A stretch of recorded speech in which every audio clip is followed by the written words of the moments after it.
गुरु की साजी निभाजी प्यारी सात संगत जी, प्यार और सत्कार से कहना धन निरंकार जी। सात संगत जी, सतगुरु माता सुदीक्षा जी महाराज हमें समझाते हैं कि हम ब्रह्मांड के कण कण से शिक्षा लें। इसी पर आधारित दासी आप जी के चरणों में विचार शेयर करने जा रही है। आप जी प्रवान करें, अगर कोई गलती हो जाए तो क्षमा करें। सात संगत जी कहते हैं, बंगाल के उच्च कोटि के संत स्वामी रामकृष्ण परमहंस जी एक दिन गंगा के किनारे टहल रहे थे। साथ में उनके कुछ शिष्य भी थे। नदी में मछुआरे मछलियां पकड़ रहे थे। स्वामी जी जाल में फंसी मछलियों को बड़े ध्यान से देख रहे थे। उनकी एक्टिविटीज को बड़े ध्यान से देख रहे थे। उन्होंने देखा कि कुछ मछलियां जाल में निश्चेत पड़ी हुई थी, जैसे उन्होंने अपनी नीति स्वीकार कर ली हो। कुछ थी जो जाल से निकलने के लिए तड़फ रही थी, परंतु उनके प्रयास कम पड़ रहे थे और इस कारण वे जाल से निकल नहीं पा रही थी। कुछ मछलियां ऐसी भी थी जो कठिन प्रयास कर जाल से मुक्त होकर जल में क्रीड़ा कर रही थी। स्वामी जी ने शिष्यों को बताया कि इन मछलियों के समान मनुष्य भी तीन प्रकार के होते हैं।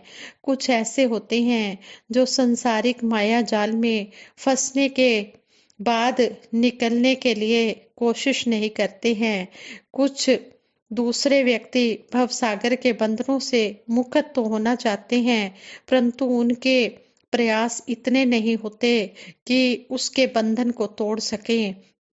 इसके अलावा तीसरे प्रकार के व्यक्ति सर्वश्रेष्ठ होते हैं। वे अपने अथक प्रयासों से सांसारिक बंधनों से मुक्त हो जाते हैं और अपनी बुद्धि को आत्म तत्व में स्थिर कर लेते हैं। संगत जी, प्रकृति से भी हमें यही शिक्षा मिलती है कि हर पल प्रकृति हमारे निकट है और हमें लगातार कुछ सिखा रही है।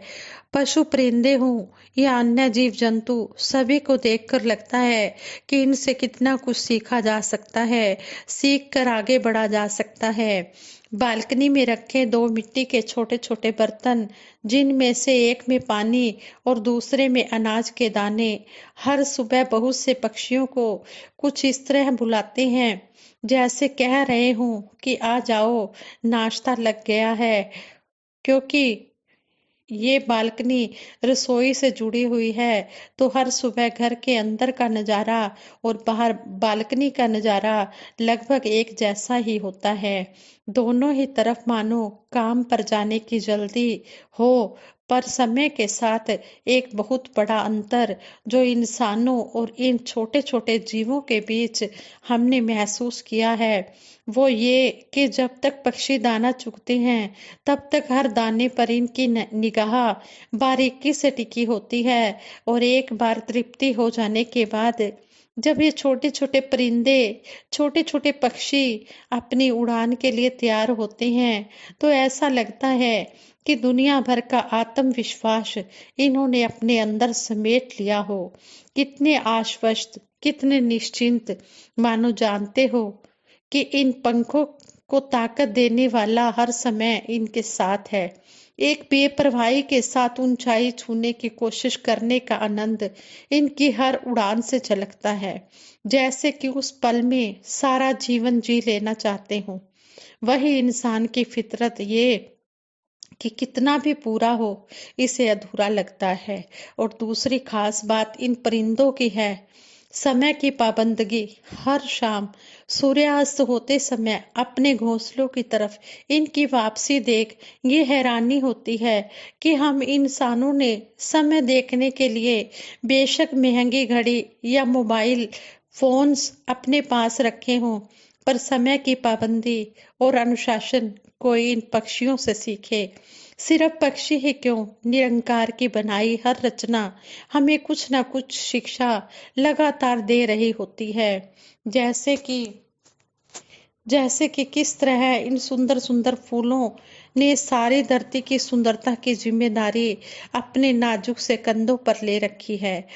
हर साल ये अपने निश्चित समय पर खिलते हैं, ये जानते हुए भी कि कुछ समय बाद इनका मुरझाना तय है, बल्कि कुछ फूल तो दिन ढलने तक ही मुरझा जाते हैं, पर फिर भी लगातार अपना कार्य करते हुए कांटों से घिरे होने के बाद भी अपनी कोमलता, सहजता और धैर्य नहीं खोते।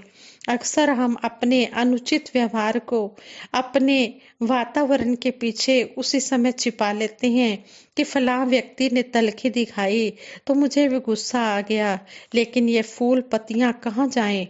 इन्हें तो जीवन ही उन कांटों के साथ रहते हुए बिताना है। काश थोड़ी सी ऐसी सहनशीलता, धैर्य और पॉजिटिविटी हम भी इनसे ले पाते। सच है कि हर कण में कोई न कोई सीख छुपी है। जैसे कुछ समय पहले जब रणथंभौर राष्ट्रीय उद्यान जाने का मौका मिला, तो पशुओं के व्यवहार के बारे में बहुत कुछ सीखने और जानने को मिला। टूरिस्ट गाइड ने बहुत सी रोचक बातें बताई, पर एक बात जो दिल और दिमाग के किसी कोने में गहरा असर कर गई, वो ये कि किस तरह जानवर निस्वार्थ भाव से एक दूसरे की मदद करते हैं। जब भी उन्हें खतरा नजदीक आता महसूस होता है, तो वो शोर मचाकर एक दूसरे को सावधान करते हैं, अलर्ट करते हैं।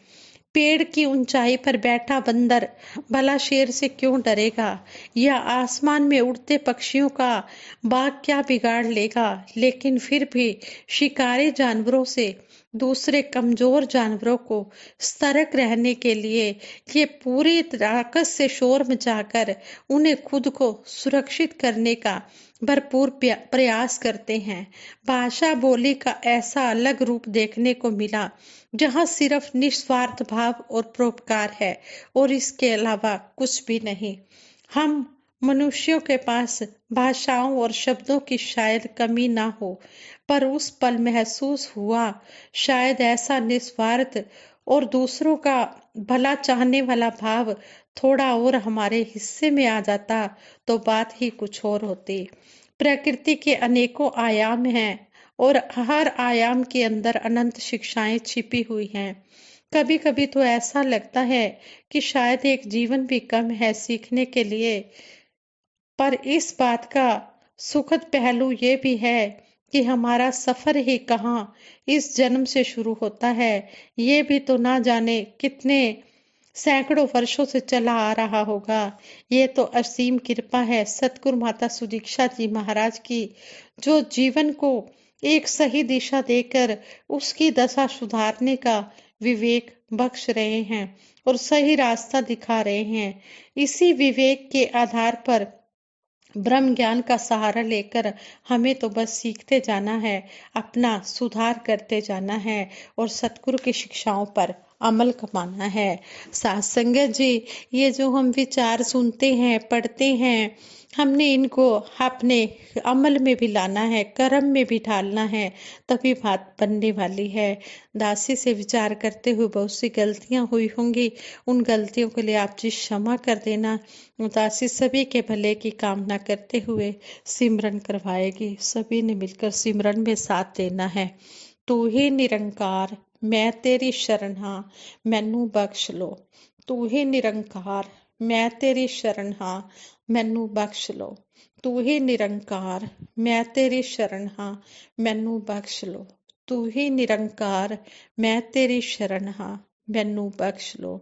बोलिए सतगुरु माता सुदीक्षा सविंदर हरदेव जी महाराज की जय।